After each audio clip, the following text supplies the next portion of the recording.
శ్రీమాత్రే నమ. జయ గురు దత్తాత్రేయ నమ. ఈ వీడియోలో మనం 2025 సంవత్సరం మే నెల 18వ తారీఖున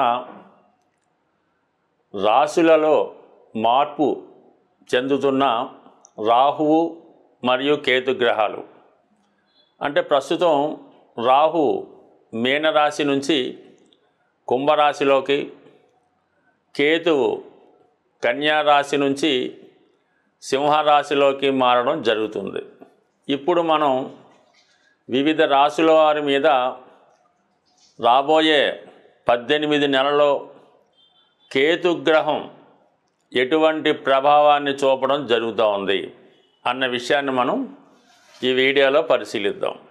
మకర రాశి వారికి మే 18వ తారీఖున మారబోతున్నటువంటి కేతుగ్రహ ప్రభావం ఈ రాశి వారి మీద ఏ విధంగా ఉంటుంది అంటే మొత్తం కేతువు అష్టమ స్థానంలోకి రావడం జరుగుతూ ఉంటుంది.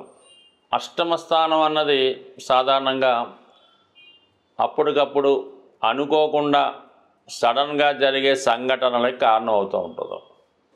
ఇప్పుడు ఇక్కడ వచ్చినటువంటి కేతుగ్రహం చాలా వరకు జాతకుడికి తన యొక్క వృత్తి వ్యవహారాల్లో కొంత మార్పు రావడం జరుగుతూ ఉంటుంది. మరి గతంలో మీ పైన ఏవైనా ఇబ్బందులు, అపనిందలు, అపవాదులు ఏవైనా ఉంటే అవి కంప్లీట్గా రద్దు అవ్వడం జరుగుతూ ఉంటుంది. అంటే మీ యొక్క పరిశోధనా జ్ఞానం పెరుగుతూ ఉంటుంది. ఇది ఒక ఆధ్యాత్మిక రంగంలో ఉన్నవాళ్ళు కానీ, న్యాయవాది వృత్తిలో ఉన్నవాళ్ళు ఎవరికైనా సరే ఒక ఇన్స్టిట్యూషన్ లాగా వారి యొక్క పవర్ పెరిగి ఏదైనా ఒక కేసు వాదించినప్పుడు, ఏదైనా ఒక సమస్యని పరిష్కరించినప్పుడు ఎవరికి ఊహించని విధంగా వీరి యొక్క ఆలోచనలు రావడం జరుగుతుంటుంది. అలాగే ఆ యొక్క సమస్యను కూడా చాలా వరకు పరిష్కరించే విజ్ఞానం కూడా వీళ్ళకి కలుగుతూ ఉంటుంది. మరి అపనిందలు తొలుగుతాయి. శాస్త్రాలను నిగూఢంగా పరిశోధించాలనే మీ యొక్క ఆలోచన నెరవేరుతుంటుంది. అయితే ఎంత కష్టపడినప్పటికీ, మీరు ఎంత నిజాయితీగా ఉన్నప్పటికీ ఏదో విధంగా మీ మీద బురద జల్లాలనే ప్రయత్నంతో మీరు చెప్పినది ప్రతిదీ కూడా అసత్యమని చాలా వరకు మిమ్మల్ని అన్పాపులర్ చేయడం జరుగుతూ ఉంటుంది. ఒక మంచి మార్గంలో ఉన్నటువంటి మిమ్మల్ని మీలో ఉన్నటువంటి ఏదో ఒక బలహీనతో, గతంలో ఎప్పుడో ఏదో జరిగిపోయినటువంటి సంఘటన, ఏదో ఒక పార్టీలో పాల్గొనడము, ఏదైనా ఒక వెళ్ళగాని చోటుకి వెళ్ళడము, అంటే వెళ్ళకూడని కలవకూడని వ్యక్తుల్ని కలుసుకోవడము, ఇవి ఇప్పుడు జరిగినట్టుగా చిత్రీకరించి మీకు అపవాద కలిగించే విధంగా ఇబ్బంది కలుగుతూ ఉంటారు. అంటే ఏం సింపుల్ అంటే ఏం లేదు. ఒక మీరు ధర్మ కార్యక్రమంలో ఉంటే మీరేదో అధర్మానికి పాల్పడారని, ఎక్కడో జీవహింస చేశారని, ఎవరితోనో కలిసి వైవాహిక సంబంధం పెట్టుకున్నారని ఇటువంటి ఇబ్బందులు, రోమర్లు కలిగించడం, ఒక ఫేక్ వీడియో కానీ ఏదో ఒక టెలిఫోన్ సంభాషణ మీరు మాట్లాడినట్టుగా సృష్టించి మిమ్మల్ని అపవాది గురి చేసే విధంగా ఆలోచన కలుగుతూ ఉంటుంది. అయితే కొన్ని సందర్భాల్లో ఈ వారి యొక్క జాతకంలో ఈ శుక్ర, కేతువు ఇటువంటి గ్రహాలు రాహుతో కలిసి సంచరించినప్పుడు కొంతమంది అసహజంగా ఉన్నటువంటి అక్రమ సంబంధాలు పెట్టుకోవడం జరుగుతూ ఉంటుంది. అంటే కొంతమంది అష్టమ స్థానంలో ఉన్నటువంటి కేతువు కొంతమంది రహస్యంగా, అంటే బయట ప్రపంచానికి, సొసైటీకి తెలియకుండా ఏదో ఒక రహస్య కలాపాల్లో పాల్గొనడం జరుగుతూ ఉంటుంది. కొంతమంది ఏదైనా ఒక మత సంస్థనో, లేదంటే ప్రభుత్వానికి వ్యతిరేకంగా కొంత వ్యక్తుల్ని కూడబెట్టి ప్రభుత్వానికి వ్యతిరేకంగా పోరాటం, అంటే అప్పట్లో ఈ బ్రిటిష్ గవర్నమెంట్ ఉన్నప్పుడు ఆ విధంగా జరుగుతుండేవి. ఇప్పుడు కూడా కొన్ని మతాల్లో వాళ్ళు మన దేశానికి వ్యతిరేకంగా ఒక సొసైటీలాగా, ఒక సంఘంగానే ఏర్పడి ఇలాంటి దేశద్రోహ కార్యక్రమాలు లాంటివి కూడా చేపట్టడం జరుగుతూ ఉంటుంది. కొంతమంది అనైతికంగా అక్రమ సంబంధాలు లాంటివి, అంటే అవి కొద్దిగా సంస్కారానికి విరుద్ధంగా ఇంచుమించుగా స్వలింగ సంపర్కాలు, దాని తర్వాత ఏంటంటే ఇలాంటి కొన్ని వ్యక్తిగతంగా అటువంటి కార్యకలాపాల్లో పాల్గొనడం, అటువంటి పరిచయాలు పెంచుకోవడం, ఈ విధంగా రహస్యంగా కొంతమంది పెళ్లి చేసుకొని అలా కాపురాలు కూడా చేయడం జరుగుతూ ఉంటుంది. అంటే కొంతకాలంకి తెలిసినప్పటికీ కూడా కొన్ని రహస్య కార్యకలాపాలు, కొన్ని అక్రమ సంబంధాలు, కొన్ని అనైతిక సంబంధాలు జరుగుతుంటాయి. కొంతమంది ఇదే సమయంలో మతాన్ని మార్చుకోవడం జరుగుతూ ఉంటుంది. అలాగే కొంతమంది అసలు వాళ్ళ యొక్క దీన్నే మార్చుకోవడం జరుగుతుంటుంది. అంటే ఈ మధ్యకాలంలో ఏదో మనం వింటున్నాం కదా, ఈ ఆడవాళ్ళు మగవాళ్ళుగా, మగవాళ్ళు ఆడవాళ్ళుగా చేంజెస్ అవ్వడం, ఇటువంటి వాటికి కూడా ఈ సమయంలో కొంత అవకాశం ఉండడం జరుగుతూ ఉంటుంది. అంటే ముఖ్యంగా ఈ కేతువు కుజగ్రహంలాగా వర్క్ చేస్తుంటాడు కాబట్టి అష్టమ స్థానంలో ఉన్నటువంటి ఈ కేతుగ్రహం ఈ వైవాహిక జీవితంలో భార్యాభర్తల మధ్య ఏదో ఒక అవగాహన లోపం వల్ల కొంతవరకు వివాహ బంధానికి ఇబ్బందులు రావడం జరుగుతూ ఉంటుంది. ఇదే సమయంలో భార్యకి కొంత భరణం కానీ కొంత ధనాన్ని కానీ ఇవ్వవలసి ఉంటుంది. అంటే భార్య కొంత ధనాన్ని డిమాండ్ చేయడం జరుగుతూ ఉంటుంది. అలాగే భర్త కూడా కొన్ని సందర్భాల్లో భార్య దగ్గర నుంచి కొంత ధనాన్ని డిమాండ్ చేయడం జరుగుతూ ఉంటుంది. అంటే కారణం ఏదన్నా అవ్వచ్చు. కేవలం కొన్ని సందర్భాల్లో అష్టమ స్థానంలో కేతు ఉన్నప్పుడు వారు భార్యాభర్తలు అయినప్పటికీ కూడా ఈ శృంగారంలో పాల్గొవాలనో ఏదైనా పని చెప్పినప్పుడు భార్య దగ్గర కూడా భర్త కొంత ధనం తీసుకుని ఆవిడకి పనిచేయడం జరుగుతుంటుంది. అలాగే భార్య కూడా ఈ విధంగా భర్త దగ్గర ధనం తీసుకొని వారు చెప్పిన విధంగా వినడానికి కూడా కొన్ని జరుగుతూ ఉంటాయి. బట్ ఏదైనా ఈ కేతువు ఒక విధంగా అటు ఆధ్యాత్మిక చింతనలో లోతైన భక్తిని కలిగించి మొత్తం అసలు బంధువుల్ని, చుట్టాలని, పిల్లల్ని, భార్యని వదిలివేసి పూర్తిగా వైరాగ్యంలోకి మారడానికి కూడా కారణం అవుతూ ఉంటుంది. అలాగే మరి పూర్తిగా ఈ భార్య పిల్లల్ని ఎవరిని పట్టించుకోకుండా ఏదో ఒక శృంగార జీవితంలో ఎవరినో ఒకరిని ఆశ్రయించి వాళ్ళతో జీవితం గడపడం, లేదా సంపూర్ణంగా ఏదైనా ఒక మత్తు పదార్థానికి అలవాటు పడి అదే మత్తులో ఉండడానికి కూడా ఈ అష్టమంలో ఉన్నటువంటి కేతువు కలిగిస్తూ ఉంటాడు. అయితే ఏ పని చేసినా అది వాళ్ళకి కరెక్ట్ అనిపిస్తూ ఉంటుంది, కానీ సొంత బంధువులకి, స్నేహితులకి ఇది చాలా తప్పు అనిపిస్తూ ఉంటుంది. అంటే కేతువు ఒక విధంగా మాయ కల్పించి జాతకుడిని ఒక భ్రమకు గురిపించి తన ఆధీనం తీసుకొని తనకు నచ్చిన దారిలోకి తీసుకెళ్ళడం కూడా జరుగుతుంటుంది. అంటే కొన్ని సందర్భాల్లో ఈ జాతకుడికి ఏమైనా మనకి పిచ్చి పట్టిందా, లేదంటే ఒక ఏమైనా అవధూతగా ఉన్నాడా, లేదంటే ఏదైనా ఒక దెయ్యం ఆహ్వానించి ఆ విధంగా నడిపిస్తుందా, లేదంటే జాతకుడు ఏమన్నా క్షుద్ర విద్యలు ప్రాక్టీస్ చేసి ఆ విధంగా నడుస్తున్నాడా అనిపిస్తూ ఉంటుంది. కొంతమంది ఏదన్నా దేవాలయాల్లో తిరగడం, శ్మశానాల్లో తిరగడం, అర్ధరాత్రి లెగిసి బయట అంటే తిరగడం, కొంతమంది ఏంటంటే ఏదో వేషం వేసుకొని చుట్టుపక్కల వారిని భయభ్రాంతులకు గురి చేయడం కూడా కామన్గా ఇది ఒక పిచ్చిలాగో లేదంటే ఇంకోలాగా నడుస్తూ ఉంటుంది. బట్ ఏదైనా వారు ప్రవర్తన బట్టి వారి జాతకం బట్టి రావడం కూడా నడుస్తూ ఉంటుంది. సాధారణంగా రాహు కేతువులు ఒక 180 degrees యాంగిల్లో ఉంటూ రెండు ఒకేసారి రాశులు మారడం జరుగుతూ ఉంటుంది. అంటే ఇప్పుడు రాహు కేతువు రెండు గ్రహాలు ఒకసారి మారినప్పటికి కూడా రాహు ఏ భావంలో ఉంటాడో ఆ భావం యొక్క ఫలితాల్ని ఎక్స్పాండ్ చేయడం జరుగుతూ ఉంటుంది. అయితే కేతువు ఏ భావంలో ఉంటే ఆ భావ ఫలితాలని తగ్గించడం జరుగుతూ ఉంటుంది. అంటే కేతువు జ్ఞానకారకుడు, వైరాగ్యకారకుడు, అలాగే బ్రహ్మచర్యానికి కారకుడు, ఏదైనా త్యాగానికి సిద్ధంగా ఉండే గ్రహం కేతు గ్రహం కాబట్టి సాధారణంగా కేతువు హృదయంతో ఆలోచించడం జరుగుతూ ఉంటుంది. అంటే రాహు హెడ్, అందుకని రాహుకి ప్రపంచంలో అన్నీ తనకే కావాలని, సంపద అంతా తన సొంతమే కావాలని, తను మాత్రమే బాగుండాలని రాహు ఆలోచన ఉంటుంది.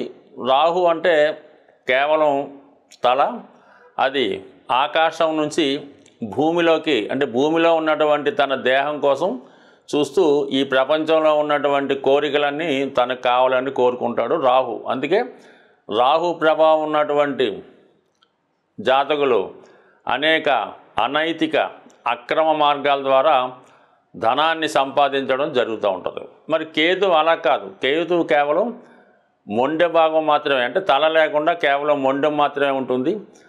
మరి కేతువు ఆకాశం వంక చూడటం వల్ల జ్ఞానకారకుడు, వైరాగ్యకారకుడు అవుతూ ఉంటాడు. ఏ కోరిక, ఏ వ్యామోహం ఉండదు. మరి అందరూ బాగుండాలి, అందరూ క్షేమంగా ఉండాలి అన్నటువంటి ఆలోచనతో రాహు కేతువు ఉండడం జరుగుతుంది. దాని తర్వాత ఏంటంటే కేతువు ఏ భావంలో ఉంటే ఆ భావం మీద వ్యామోహాన్ని, కోరికని తగ్గించడం జరుగుతూ ఉంటుంది. మరి ఈ విధంగా ఈ రాహు కేతువులు మార్పు చెందడం వల్ల మరి వివిధ రాశుల వారి మీద కేతువు యొక్క ప్రభావం ఏ విధంగా ఉంటుంది అన్నది పరిశీలిద్దాం. సాధారణంగా కేతువు విఘ్నేశ్వరుడు యొక్క ప్రతిరూపంగా చెప్పడం జరుగుతూ ఉంటుంది. అందువలన ఈ కేతువు ఏ రాశిలో ఉంటే ఆ రాశికి సంబంధించిన ఫలితాలు మనకు కావాలంటే ఎక్కువగా విఘ్నేశ్వరుని ఆరాధించడం వల్ల, అలాగే కొత్త విషయాలు తెలుసుకోవాలన్నా, మనలో ఉన్నటువంటి జ్ఞానాన్ని పెంచుకోవాలన్నా, విజ్ఞాన సంపద పెరగాలన్నా కేతువు యొక్క ఆశీస్సులు తప్పక ఉండవలసిందే. అయితే రాహు కేతువు రెండు ఎదురెదురు రాశుల్లో ఉండడం వల్ల కంపల్సరిగా వీళ్ళిద్దరి ప్రభావం కలిపే వివిధ రాశుల మీద రావడం జరుగుతుంటుంది. ఆ కారణం వల్ల ఏంటంటే ఎక్కువగా రాహు డామినేట్ చేస్తున్నప్పుడు కూడా కొన్ని సందర్భాల్లో కేతువు కూడా తన ఫలితాన్ని ఇస్తూ జాతకుడిని మోక్షం వైపు నడిపించే ప్రయత్నం చేస్తూ ఉంటాడు. మరి ఇప్పుడు మనం మిగతా రాశుల వారికి ఈ మే నెల 18వ తారీఖున మార్పు చెందినటువంటి ఈ రాహు కేతువులు ఏ విధమైన ప్రభావం చూపుతారో వివరంగా తెలుసుకునే ప్రయత్నం చేద్దాం. కేతుగ్రహం మనకి సంపూర్ణంగా సహకరించాలంటే మరి విఘ్నేశ్వరుడి యొక్క ఆరాధన వల్ల మనకి కేతువు సంతృప్తి చెందడం జరుగుతూ ఉంటుంది. అందుకని కంపల్సరిగా ఈ కేతువు పెట్టినటువంటి ఇబ్బందులు నుంచి, అంటే కేతువు ఇబ్బందులే ఉంది, ఏ పని ప్రారంభించినా మధ్యలో ఆగుతుంటుంది. మనం ఒక ప్రయత్నం కోసం వెళ్తే వేరే ప్రయత్నం జరుగుతూ ఉంటుంది. విద్యార్థులకి చదువు మీద ఆసక్తి తగ్గి మిగతా విషయాల మీద ఆసక్తి వెళ్తుంది. బట్ ఏదైనా కంపల్సరిగా కేతుగ్రహం అంటే విఘ్నేశ్వరుడు యొక్క ఆరాధన, సంకటనాశన గణేష్ స్తోత్రం చదువుకోవడం, సంకష్టహర చతుర్థి రోజు కంపల్సరిగా ఉపవాసం ఉండి విధి విధానంగా మరి ఉదయం పూట ఏదన్నా గణపతి హోమం జరుగుతుంటే అందులో పాల్గొనడం, ప్రదోష వేళ సాయంకాలం అభిషేకంలో పాల్గొనడం వల్ల చక్కగా ఈ యొక్క విఘ్నేశ్వరుడు యొక్క అనుగ్రహంతో కేతుగ్రహ అనుగ్రహం లభిస్తుంది. సింపుల్గా ఏంటంటే ఆదివారం కానీ మంగళవారం కానీ ఎండు ఖర్జూరం అన్నది ఒక 7 ఎండు ఖర్జూరాలు, అలాగే ఒక చిల్లర నాణం 10 రూపాయలదో 20 రూపాయల నాణ్యం తీసుకొని మరి అలాగే ఒక 7 మంది సాధువులకి, అక్కడ అంటే సాధువులు అంటే మామూలుగా అక్కడ టెంపుల్ దగ్గర ఉన్నటువంటి ఈ కాషాయ రంగు ధరించిన వాళ్ళకి ఒక 7గురికి డొనేట్ చేయడం వల్ల మనకి కేతుగ్రహ అనుగ్రహం లభిస్తుంది. ఎక్కువగా డ్రై ఫ్రూట్స్ మరి మీరు ఆహారంగా తీసుకున్న, అదే దేవాలయంలో స్వామికి ప్రసాదంగా నైవేద్యంగా సమర్పించిన కేతుగ్రహ అనుగ్రహం లభించే అవకాశం ఉంది. అంటే పిల్లల యొక్క చదువు తరచూ ఇబ్బంది పడుతుంది, కలలో మనకి పెద్దవాళ్ళు మరణించిన వారు కలలో కనబడుతున్నారు అనుకున్నప్పుడు ఈ పిల్లులు ఉంటాయి కదా, దానికి చక్కగా పాలు నైవేద్యం అని కాదు, పిల్లులకి పాలు పెట్టడం వల్ల ఈ కేతుగ్రహ దోషం పరిహారం అవుతుంటుంది. అంటే సాధారణంగా పిల్లులకి మరి ఈ ఆత్మలు అవి కనబడుతుంటాయని చెప్తూ ఉంటారు.